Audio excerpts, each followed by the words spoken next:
আজকে আমরা এসেছি মহেশপুর পশ্চিম শিবতলা এলাকাতে এবং এখানকার যে সাধারণ মানুষ রয়েছে, যারা গরিব একদম দিন আনা দিন খাওয়া মানুষ রয়েছে, তাদের বক্তব্য যে তারা অনেকবার মেম্বারদেরকে অ্যাপ্লিকেশন করেছে, পঞ্চায়েত অ্যাপ্লিকেশন করেছে এবং বিভিন্ন ডকুমেন্টস জমা দেওয়ার পরেও তাদের যে পশ্চিমবঙ্গ আবাস যোজনার যে বাড়ি, সেই লিস্টে তাদের এখনও নাম আসেনি। তারা বহুবার এটা করা সত্ত্বেও তাদের নাম কেন আসছে না, এই নিয়ে তারা অনুতপ্ত। আর এলাকাবাসীদের আরও বক্তব্য রয়েছে যে তারা সেই সব বাড়িতে টাকা ঢুকছে, তারা যাদের অলরেডি বাড়ি রয়েছে, যাদের অলরেডি একতলা দোতলা পাকা বাড়ি রয়েছে, তাদের কাছে পশ্চিমবঙ্গ আবাস যোজনার টাকা ঢুকছে, কিন্তু যারা অ্যাকচুয়াল পাওয়ার যোগ্য, যাদের একদম নিডি, যাদের ঘরবাড়ি নেই, তাদের নাম নতুন লিস্টে আসছে না। বারংবার আবেদন করা সত্ত্বেও তাদের সাথে এই ঘটনা ঘটে চলেছে। তারা অত্যন্ত কষ্টের মধ্যে দিন কাটাচ্ছে। এই গোটা বর্ষা আমি দেখাবো যে উপরে টিনের বাড়ি, তার ইটের বাড়ি, প্লাস্টারও করা নেই। ঘর বাড়ির মধ্যে ওপর থেকে জল পড়ে বর্ষাকালে, শীতকালে আশপাশ দিয়ে ঘরের যে ফুকরগুলো আছে, ঘরের যে ফুটোগুলো রয়েছে, সে ফুটো দিয়ে হাওয়া বাতাস ঢোকে। শীতকালে, বর্ষাকালে তাদের প্রচণ্ড কষ্ট হয়। তার সত্ত্বেও তাদের কোনো রকম কথা শুনছে না, তাদের কথা কর্ণপাত করছে না। আমরা জেনে নেব যে এলাকাবাসীদের বক্তব্য। দুর্নীতি সরকারই তো দুর্নীতিতে ডুবে আছে। যে সরকারটা চলছে, দুর্নীতি বাদ দিয়ে সরকার ভাবা যায়? যেটা আছে বর্তমানে একটার পর একটা দুর্নীতি। আবাস যোজনা নিয়ে আমরা দেখছি যে গোটা রাজ্যে এবং ফারাক্কাতেও, মহেশপুর অঞ্চলে একই, সব ফারাক্কা সমস্ত অঞ্চলে একই রকম আছে যে সার্ভে করেছে, নাম বাদ দিবে। দেখা যাচ্ছে দোতলাওয়ালা এখনও নাম আছে, মেম্বার তার নিজের নাম নেই, ওর স্ত্রীর নাম আছে, ওর ছেলের নাম আছে। আর গরিব মানুষ, যাদের এখনও অনেক গরিব মানুষ আছে, তাদের নাম নেই। ফলে যারা সার্ভে করতে এসেছিলো আবার বাদ দিবে, কোনটা হয়নি, ঠিকভাবে সার্ভে হয়নি। যারা এসছে মেম্বার পেছন ঘুরছে, ও দেখাচ্ছে, ও বলছে কোনটা রাখতে হবে, কোনটা কাটতে হবে, বাস। তো যা দেখি যা ছিল তাই আছে, কটা নাম বাদ পড়েছে। ফলে আমরা আশা করছি, আবেদন করব যে এই গরিব মানুষ যেন, তাদের নাম যেন না বাদ পড়ে। অনেকে তো সার্ভে লিস্টের নামই নেই, ওরা জানবো কী করে? ও তো ভাবছে। আর ভোটের সময় আসলে এরা মানুষ গন্তি হয়ে যায়, তখন ভোটার 500,000 টাকা দিয়ে এদেরই মগজ কিনে নেওয়া হয়, আর তারপরে ভোট চলে গেলে আর খবর রাখে না কেউ। আর আমরা বামপন্থী দল করি, প্রতি মুহূর্তে মানুষের কাছে আমাদের যেতে হয়। ফলে অসংখ্য এরকম অভিযোগ আমাদের কাছে আছে। আমরা বিডিও সাহেবকেও জানিয়েছি। অনেকে হ্যান্ডিক্যাপ, কিছু পায় না, শুয়ে আছে বাড়িতে, দেখারও কেউ নেই। আর ভোটের সময় আসলে অনেক রাজনৈতিক দল আসে, ভালো ভালো কথা বলে, তারপরে চলে যায়। কিন্তু আমরা মানুষের মধ্যে আছি। আমরা আবেদন করব সরকারের কাছে আপনার মারফত, যে সার্ভেটা যারা করেছিল তাদের বিরুদ্ধে ব্যবস্থা গ্রহণ করা হোক। যে সার্ভেটা কিভাবে করেছিল তারা, কেননা সার্ভে যেটা করেছে, তো সার্ভে করলে প্রকৃত গরিব মানুষ তারা যেন বাদ না পড়ে। যে কোনো দল করতে পারে, যে কোনো ধর্মের হতে পারে, যোগ্য লোক, সঠিক লোক, গরিব মানুষ, প্রকৃত পাওয়ার যোগ্য যারা, সরকারি যা বলে দিয়েছে নির্দেশিকায়, সেটার ভিত্তিতে যারা পাওয়ার যোগ্য তারা বাড়িটা পাক। আর একবার ভালো করে দেখুন যেন বাদ না পড়ে গরিব মানুষ। দেখা যাচ্ছে গরিব মানুষের নাম বাদ পড়বে, আর যারা দোতলাওয়ালা, মেম্বারের কেউ, সরকারের কেউ আপনজন, তাদের নাম থাকছে। এটা আমাদের কাছে ঠিক না, সব মানুষের কাছে ঠিক না। প্রতিবাদ জানাচ্ছি তীব্র এটা। আমরা বিডিও সাহেবকে ইতিমধ্যে কিছু নাম দিয়েছিলাম, তো দেখছি যে নাম আছি। তো আমার নাম মোজাফফর হোসেন, সিপিএমের জেলা কমিটির মেম্বার। এই যে সাধারণ মানুষ বাড়ি পাচ্ছে না, কেন পাচ্ছে না, আপনি কি ভাবছেন? পাচ্ছে না তার মানে তো যারা ধরলাম পয়সা আলা আছে, ওরা ধরলেন বাড়ি ঘর করে দিচ্ছে, ওরা টাকা চাইছে 10,000 12,000। আমরা তো গরিব মানুষ, কোথায় পাবো? খাটি খাই গরিব মানুষ, বাড়তে থাকি না।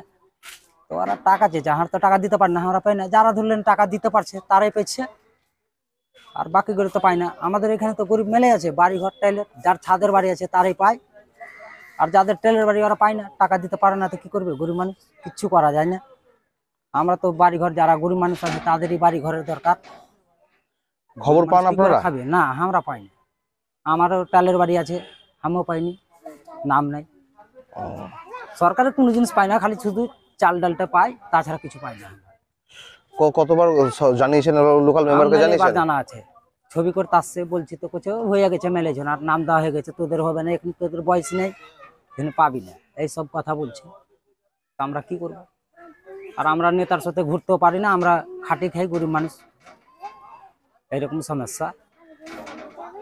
একদিন না খাটলে খেতে পাবো না, তো কি করবো? আমরা তো যেতেই হবে কাজ কাম করতে, বাড়ি ঘরেতে থাকি না। যাদের ঘর পাওয়ার কথা, ঠিক আছে, তাদের ঘর বাড়ির অবস্থা কেমন? ও আদের মেলে ছাদের বাড়ি আছে তারই পেয়েছে, যাদের দোতলা আছে ওরাই পেয়েছে। যাদের বাড়ি নাই তারা কেমন করে থাকছে? ওরা কি করবে? ওরকমই থাকছে, নাই তো কি করবে? দোতলা বাড়ি দেখে ওর দিকে দেখে জান দিবে গরিব মানুষ, না পারবে না থাকে না। অসুবিধা হয় না থাকতে? অসুবিধা তো হবেই, পানি পড়ছে তাও থাকছে, কি করবে? কাদা পানিতে পানি খেতে থাকে, খায় না, আর হলে তো কোনো সমস্যা নেই। লোকের দিক দেখে তো জান দিবে না, গরিব মানুষের সবই সবজি আছে, কাদা মাটিলেরা অভ্যেস আছে, কিছু করার নেই। এখন ছেলেটা বুকের দোষ হয়ে গেছে, তো ছেলেটা কাজ কাম কিছু করতে পারে না, নিজের ফ্যামিলিটাও চালা অসুবিধা।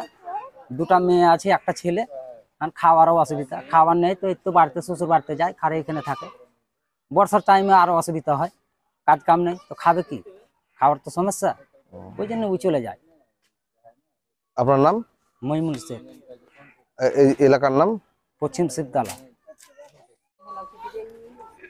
এই যে এলাকাতে আবাস যোজনার নাম আসছে, আপনাদের নাম এসছে? হ্যাঁ ছিলাম তো, কেছে ভাঙা, কেছে নাম কেছে কেটে দিয়েছে, যে নামটা কেছে আসেনি। কবে এসেছিল নাম? নাম 3 বছর আগে ছিল, আর আবার কে আসেনি এবার আসেনি? না। তো এই যে সাধারণ মানুষ যে পাচ্ছে না, আপনারা যে ঘর বাড়িতে নাম আসছে না, কেন আসছে না? কেন আসছে না তাহারা তো বলতে পারি না, আমরা কি মেম্বার থাকবে তাহলে তাহার কি কাজ হবে? আমাদের মেম্বার তো নাই, মেম্বার খোঁজ নিতে আসে না? না খোঁজ নিতে আসে না। তো আপনাদের যে বাড়ি ঘর যে কাঁচা অবস্থা, তো কাঁচা হয়ে আছে, পাকা করতে পারছি, আসছে না। থাকতে অসুবিধা হয় না? অসুবিধা কি, পানি পড়ছে ঘর দুয়ারে, তিরপাল লাগাচ্ছে আর কাজ করছি। জল কাদার মধ্যে ছেলে পেলেদের কষ্ট হয় না? ছেলে পেলে কষ্ট হয়ে যাও, এখন ছেলে পেলে কাছে করছি, ছেলে পেলেকে মেরে ধরে কাজ করাচ্ছি, নিজে করছি। আর যে সামনে শীতকাল আসছে, শীতকালে কিরকম কিভাবে থাকবে? শীতকালে কিভাবে থাকছি, মানে মেয়ে ছেলেকে ঘরে থেকে নিজে বাইরে যা স্মৃতি, বড়টা টেঙ্গে টেঙ্গে শীতের দিনে। আপনার স্বামী কি করে? হ্যাঁ স্বামী এমনি বেহেটারি খাটে, আর এই কিছুদিন আগে ওই কেজি অ্যাক্সিডেন্ট হয়ে গেল, অ্যাক্সিডেন্ট হওয়ার পরে কেছে এমনি কাজে এমনি বেহে যাচ্ছে, আর 2 মাস বাড়তি, আর 1 মাস বেহেরি খাটে।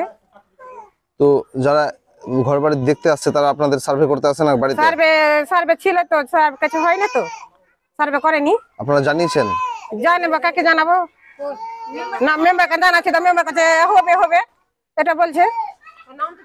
নাম ছিল, এখন কাটা পড়ে গেছে, আমাকে তো আবাস কাটা পড়ে গেছে, তার কি বলবো?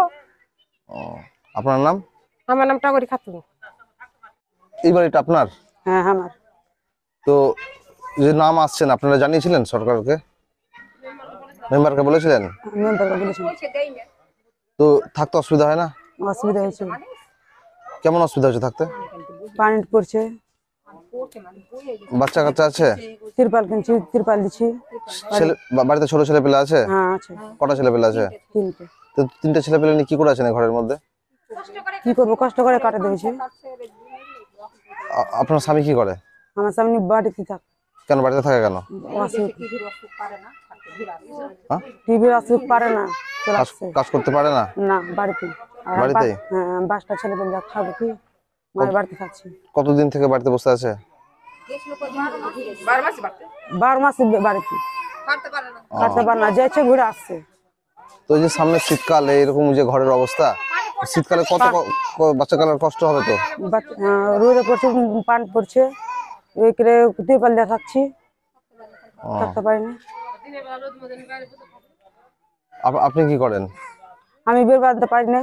বের বাঁধতে পারেন না?